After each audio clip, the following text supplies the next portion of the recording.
Sa mga tweed, kapag nabulok yung bigas, inefficiency yun para sa... Well, hindi kita hinahatulan, pero ito yung magiging conclusion ng committee ito. Sa NFA po, ano po ba yung mandate natin pagkatapos po na maipasa yung RTL, Mr. Bioco? Ang mandate ng NFA is to provide a buffer stock for calamity relief, whether natural or man-made, no? So And buffer stocking na lamang po. ng rice, with regards to rice, no, buffer stocking, and then the disposition of these stocks for as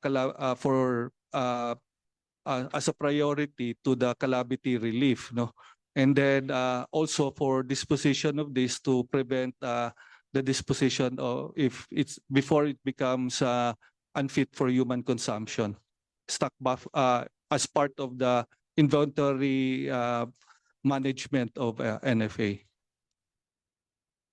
Ano po yung volume ng buffer stock natin na dapat na-maintain natin over a period of time? So as per RTL implementing rules and regulation, dapat ang NFA would maintain 9 days of consumption, which is 6.6 million bags, Your Honor. That's the target.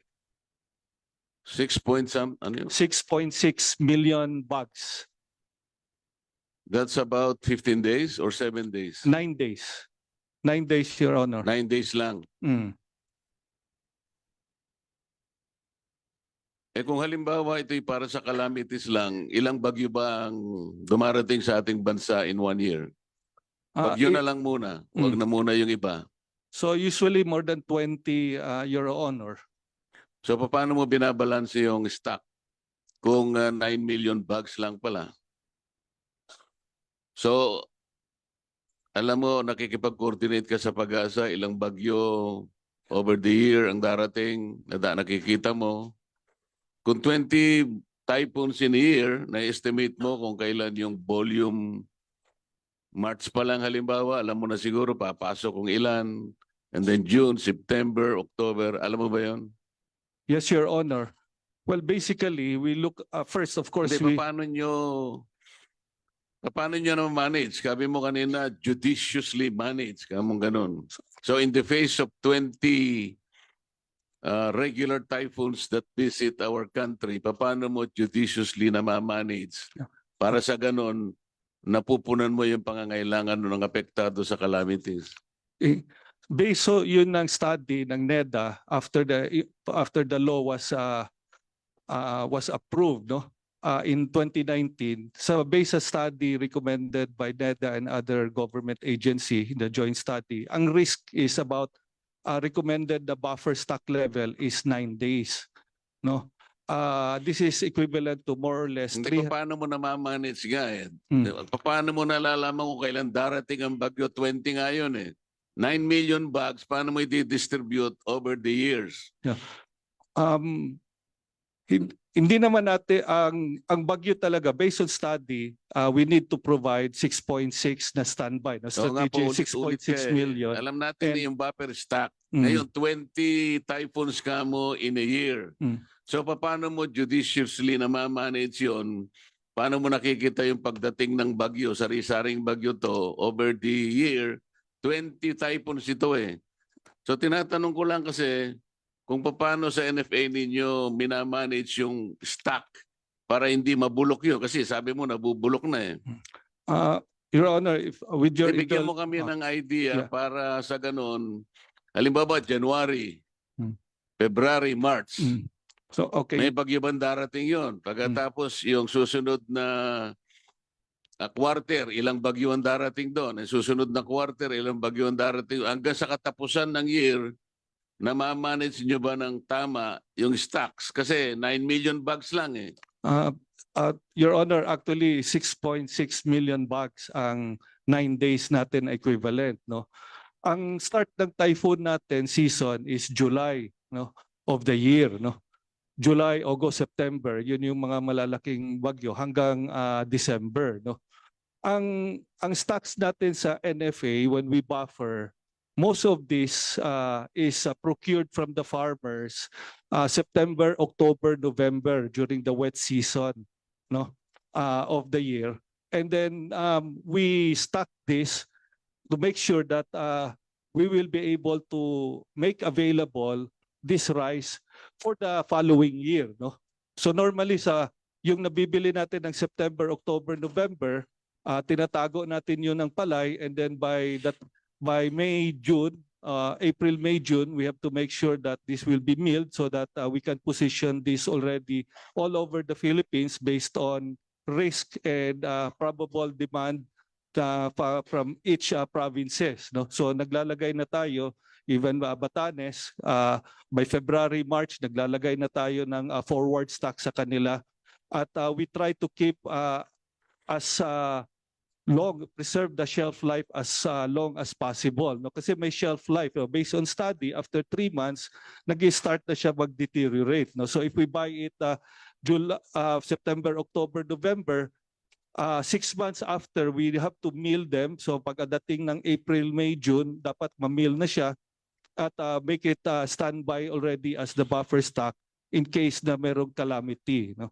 So we have 3 months to make it dispose for the calamity relief operation, and then after that, of course, the physical, biological na characteristic of rice will start deteriorating, but we try to extend that as much as possible.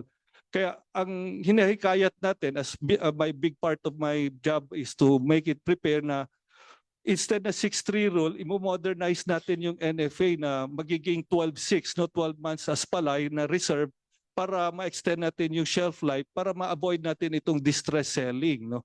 So dito sa 2023, if I may, Your Honor, I can submit you part of our presentation, no, on how much stock that we sold in 2023, and also to put relevance also in 2022 and 2021, no.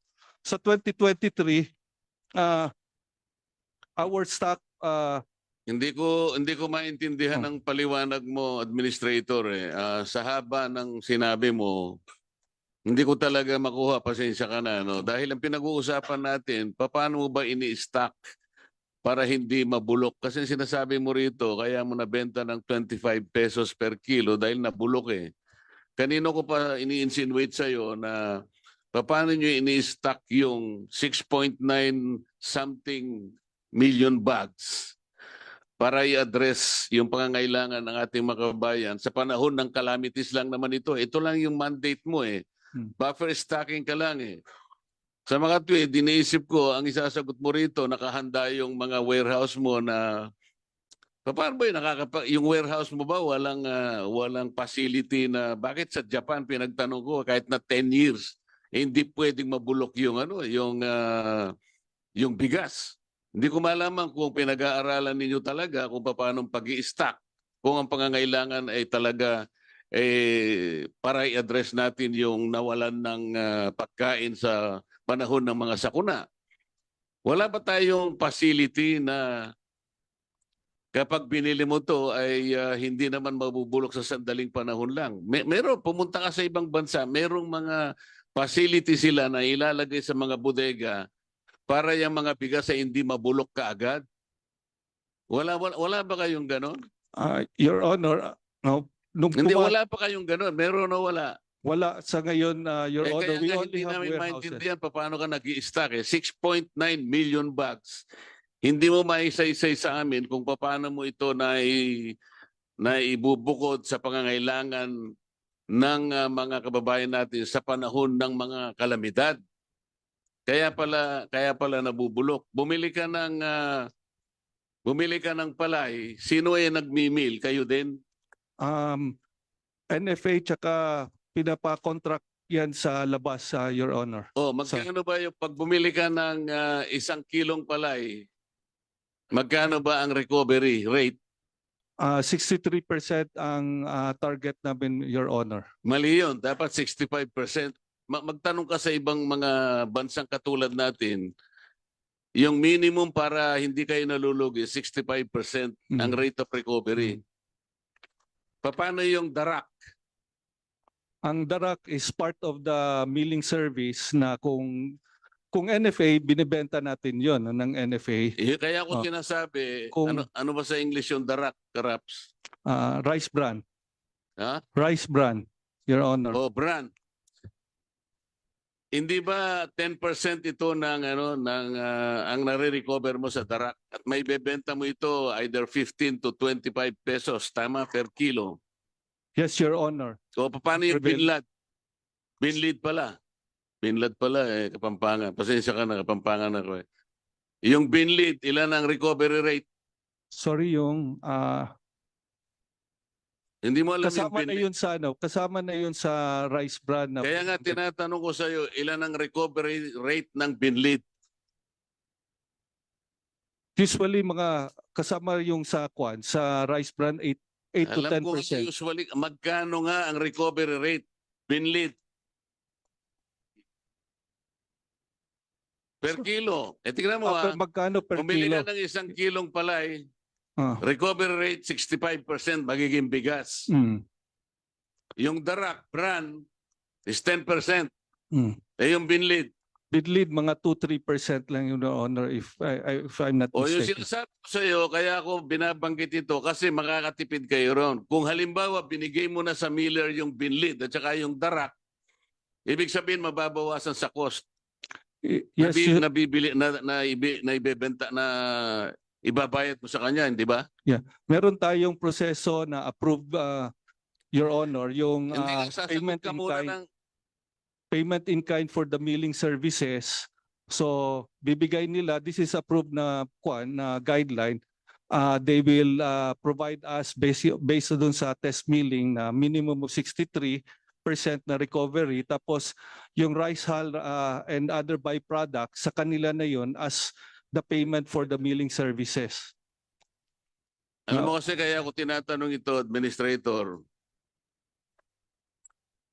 Ako sinubukan ko rin bumili ng palay para lang matest natin kung gaano mo dapat na ibenta sa tao yung bigas. Sa rate ninyo na 19 pesos per kilo, nagbigay kami ng 3 pisong pabuya para masaya yung farmer. So binili namin at 22 pesos per kilo. Nung ipakiskis namin yung binlid at saka yung darak, binigay na namin doon sa miller. Naibenta namin ng 35 pesos. Wala na kaming kita ron. Dinurado. 35 pesos. Pwede pala kung ganun ang gagawin ng NFA. Hindi naman kayo dapat kumita kasi ayaw niyong kumita, hindi ba? Yes, sir. Buffer stock lang kayo eh. Maliwanag pwede niyang ibenta, Mr. Chair, at 35 pesos. Pero dinurado yun. High quality yun. Mas mataas pa sa sinandoming yun. Pero binenta mo 25 dahil sabi mo nabubulok na. Hindi ako pwedeng maniwala na pwedeng mabulok yung bigas sapagkat buffer stocking ka lang eh. Kasi kung ang mandate mo talaga ay mag-warehouse ka ng marami, let's say million metric tons, maring may mabulok talaga dyan. Pero buffer stock ka na lang eh. Ito na lang ang mandate mo under the RTL eh. Sa mga tweed, kapag nabulok yung bigas, inefficiency yun para sa... Well, hindi kita hinahatulan, pero ito yung magiging conclusion ng committee ito. Buffer stock ka na lang eh. Napakarami pa lang nangangailangan. DSWD, Bucor, kung ano-ano pa. Kung yung 60% ng pangangailangan ay para lang i-address yung mga nasa kuna natin dahil sa maraming calamities ang dumarating sa bansa natin, madali yun eh. At yung 40% halimbawa, kung binabantayan mo yung aging ng stocks mo, Mr. Chair, hindi ako maniniwalang merong mabubulok dito eh. Kapag binenta mo 25 pesos per kilo, siguradong lugi ng gobyerno. By rule of thumb, lugi na yung gobyerno rito eh. Madaling makwenta ito eh. Sabi ko nga sa iyo, kami, sinubukan namin, kung halimbawa lang may makasama tayong mga mayayaman na kababayan natin, magkukusa para tulungan ang ating mga kababayan, at 35 pesos pwede nilang ibenta, dinurado, yung wala ng kita, ibebenta lang sa kanilang mga empleyado, pwedeng-pwede yun eh. NFA should be the one doing that. Kasi kayong merong mandate, bibili kayo sa farmers eh. Bibili kayo sa farmers, hindi kayo pwedeng bumili sa iba. Ito na lang ang tungkulin natin.